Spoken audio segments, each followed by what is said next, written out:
Hello and welcome to another 2 Network match report with me, Adam. It's finished at St James's Park. It's finished Newcastle United 0, Leicester City 2. It's been an absolutely desperate performance today, like really poor. I mean, the start of our fixture list was a lot of, very difficult top 6 sides. Leicester, granted, have won the league in the last 3 years, so that's not to be underestimated. But I just thought, there was no commitment, there was no effort, and the quality that we lack was ever more evident today. It just really was. I mean, Leicester City deserved, I'll say this from the top, Leicester City deserved their victory. I can't grumble about a 2-0 victory because I think they deserved it. However,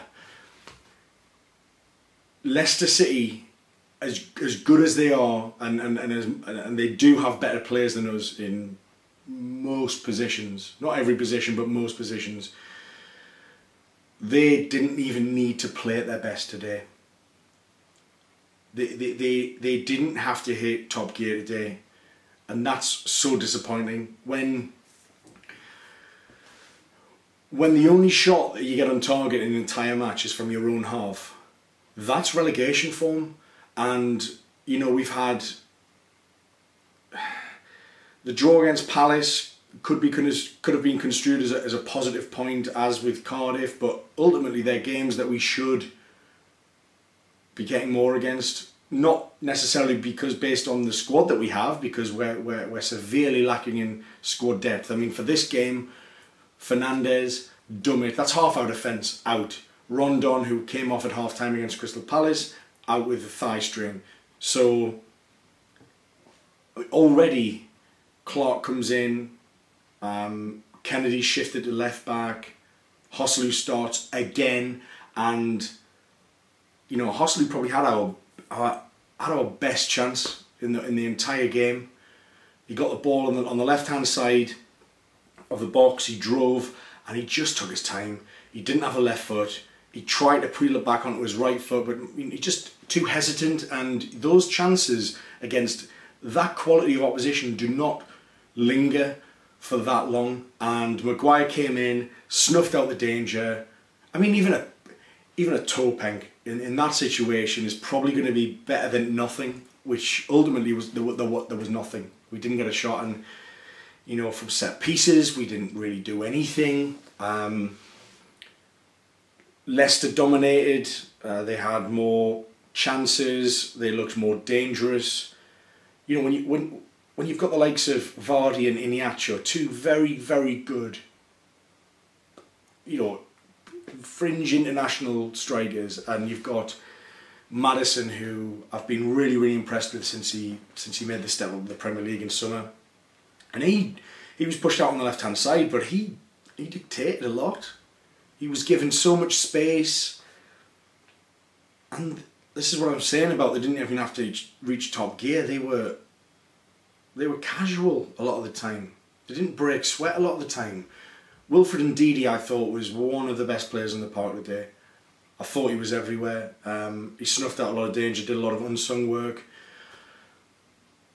Having said that, in terms of like Newcastle, I thought our best players were probably. I thought Shelvey was our best player. I thought Clark was reasonable. I thought Kennedy had a much better game. He was playing at left back, but I thought he had a much more impactful game than he's had. He had his best game since Tottenham, and I thought Shelvey had his best game since he got the injury. I thought Shelvey's effort was excellent. He was throwing tackles in. He was shouting at teammates. He had our only shot on target in the whole game from his own half, which I thought was a really good effort. He was trying to spray balls around, he was trying to make things happen, trying to progress play. But ultimately, we just didn't have the quality. We've got Hosselu playing up front again. The ball doesn't stick to him like it would a Premier League quality striker. We've got Atsu on the wing, who, yes, had a better game than he has had in a while, but I don't think he's Premier League quality. You've got Richie, who complained about coming off, saying what for. But what did he actually produce? I mean, at least Atsu created that chance in the first half, the cross, which the Army met and couldn't do anything with, and it went wide. That was one of the chances that we had. The fact that, you know, that was 3 main chances in the first half, in the entirety of the first half. But I mean, let's it's just tricky. I mean, Perez had a shot that was blocked as well, but when you've got to be more ruthless up top, and we weren't that today. We were impotent, we were toothless, we were just outclassed by better players, a better squad, but who didn't even have to be on top of the game. So the penalty decision, I was a bit outraged at the time, a couple of pints down. I haven't seen the replay. I think I can concede it was handball, but I've certainly seen those not given. Yedlin's ran across the shot from a corner. He's ran across the shot to try and block it, and I mean, there's no way you can get it. You can run across without having your hands in the way to protect your face to actually run, because when you run, you obviously move your arms. So unless he's kind of doing a arms down by his side salmon dive at the ball, which is arguably more unnatural and ludicrous in its description, then there's no way we can block that, and that's, I can see why he's given a penalty, yeah, 100%, but again, not 100% of those calls are given. You watch the Premier League every week, you'll know that. So was that a bit of bad luck? Possibly, but on measure, they were probing, they were causing us a lot of problems. They'd had Ricardo Pereira had a cut in and had a shot. They had I think they had a corner and a header that wasn't met, so that was an early warning sign. So that they were knocking on the door, they were controlling the game, and you know, we couldn't really seem to do anything with it. And you know that at half time 1-0 down, that team out there and that performance, you know there's not 2 goals in that squad, in that team. There's not 2 goals there. So you go 1-0 down from a penalty conceded, and suddenly, you know, the best we could have hoped for today was scraping a 1-0. The best we could have hoped for. I called a 1-1 earlier in the week, but that was before I knew that Rondon was out, Dummett was out, Fernandes was out. We just looked desperate. Like, it was a desperate performance. Obviously, there was a huge Magpie group protest out the front, which got a huge attendance. Alongside the Hope banner of Rafa Benitez was an Honesty banner that was hung from the edge of the Gallagher on the outside, and stewards told people to remove them. So they told the protesters to remove the Kevin Keegan banner. After they had allowed the Rafa banner last week, we were told to remove the Kevin Keegan banner this week. So make of that what you will. The owner was present, next to Charnley, next to Keith Bishop. There was plenty of chance, once again, like at Crystal Palace, plenty of chance against the owner, plenty of stand up if you hate Ashley, and you fat cockney bastard, get out of our club. There was plenty of those chances. So Ashley smiling to himself, found it amusing somehow. I'd like to think it was a nervous smile, but he's reveling in this. He revels in it. He loves it. So that was awful. The fact that his really fat shadow was looming over the game and the club in person. The atmosphere was just absolutely toxic today, and his presence didn't help. And do you know what? For as long as he is in charge of this club, the club will be poisonous, and we're facing relegation at the minute, and that's no exaggeration. We're at the end of September, we're facing relegation because we haven't been able to bring in the depth that we need to challenge and to compete at the top level in the Premier League. we just haven't got the squad. There's nobody to get excited about, and you know, his presence today made the atmosphere very, very sour indeed, and it really felt like it was rubbing it in the fans' faces, and for as long as he is in control of Newcastle United, until he relinquishes control of this club to somebody else who will serve us better as a fan base, then we're in trouble, and it's going to be hard, and it's going to get really, really tough. Countless opportunities missed. The fact that we finished 10th out of simply because of Rafa Benitez's world-class talent. The only reason we managed to finish in 10th, and he didn't sell the club when that was feasibly the highest that Newcastle United will ever get under Ashley's stewardship. Rafa's gone now, isn't he?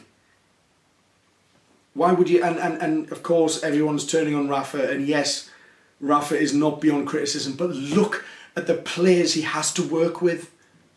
Look at who he's playing. Hosselu, Atsu, Kieran Clark. These are not top half Premier League players. He somehow found a magical combination in Jojo Shelvey and Diame. But even that's limited because Diame is old and he won't be able to keep up that intensity forever. We just don't have the quality. Desperate times. I mean, as I said, like, you know, you can make excuses against the better teams, and Leicester are still a good team. But you need to think that we've got to be picking up points at home. Even if it was a draw today, I think that would have been a solid platform to work from after Crystal Palace. It's just desperate now. And guess what? In fact, we've probably got more chance of going to Old Trafford and getting a result given the way they're playing at the minute. But that's who we face next. So you probably chalk that down as another defeat. And yes, it means that we would have played 5 of the top 6 in the opening 7 games or so. But the confidence is rock bottom. When we have injuries, it really, really impacts us. You know, we had Javier Manquillo come off on the bench today, clearly because Yedlin, I think he passed a late fitness test, so he must have been struggling a little bit. But Christ, like, it's desperate. The squad is really, really poor, and we're in trouble. And I fear that the only way that we're going to save ourselves is if Benitez produces more magic, which he shouldn't even be entitled to do with the squad he has, or the owner reinvests in January, which of course we all know he's not going to do, or he sells up to somebody who will inject cash into the transfer budget, give Rafa Benitez the autonomy that he deserves and clearly needs and wants. But even that I can't see happening. We know that from last year's potential Staveley takeover, which petered out, we know that there needs to be at least a month of due diligence. There was this sort of deadline to get it in so that they're ready to come in for January. That didn't happen. Can you see something happen in the next 2 months? I can't. So we're in trouble. And make no mistake about it, we are heading towards relegation. We really are. I hate to be negative on these videos, as you well know. I try and find glimmers of hope and optimism in every game that we play, in every performance. But today was chronic. It was desperate. And we are in a lot of trouble. And I can't see where the next goal is coming from, let alone the next point, let alone the next win. I don't know what more to say. I'm absolutely furious. And that man, he just needs to fuck off. I'll leave it there. I've been Adam the 2 Network. If you've liked my video, please subscribe. I just want to share your pain. So comment below. I'm on iTunes, SoundCloud as well. Please follow us on Twitter, and I'm on Facebook as well. It's been a really, really desperate start of the season. We need to turn a corner. We need to get our mojo back, and we need to get some self-belief, because at the minute, it's not looking good. I've been Adam. I'll see you next time. Bye. Bye.